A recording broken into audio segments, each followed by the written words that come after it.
dimasukkan paling lambat 30 hari sebelum mereka. Berarti syarat pencalonan tadi dan syarat calonnya Bupati kecuali ASN-nya sudah lengkap ya?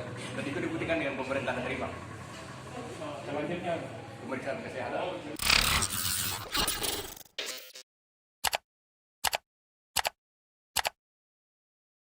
Verifikasi dokumen bakal calon wakil bupati dan bakal calon bupati itu kami lakukan selesaikan dengan baik, dan itu kami buktikan atau dengan memberikan tanda terima kepada bakal calon bupati dan bakal calon wakil bupati.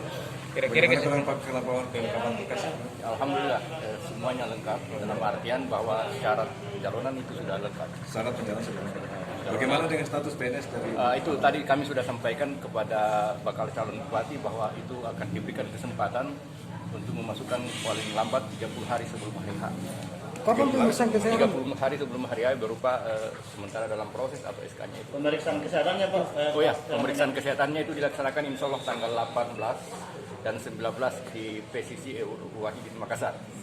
Jadi tanggal 18 itu adalah sosialisasi terkait dengan teknis pemeriksaan kesehatan jasmani.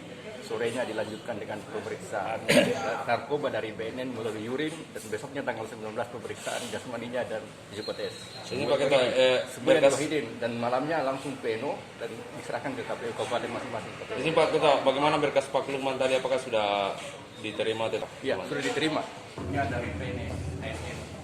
Dimasukkan paling lambat 30 hari sebelum mereka. Berarti syarat pencalonan tadi dan syarat calonnya Bupati kecuali ASN-nya sudah lengkap ya? Dan itu dibuktikan dengan pemerintahan terima.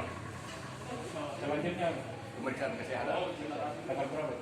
Tanggal 18 dan tanggal 19 September di Makassar.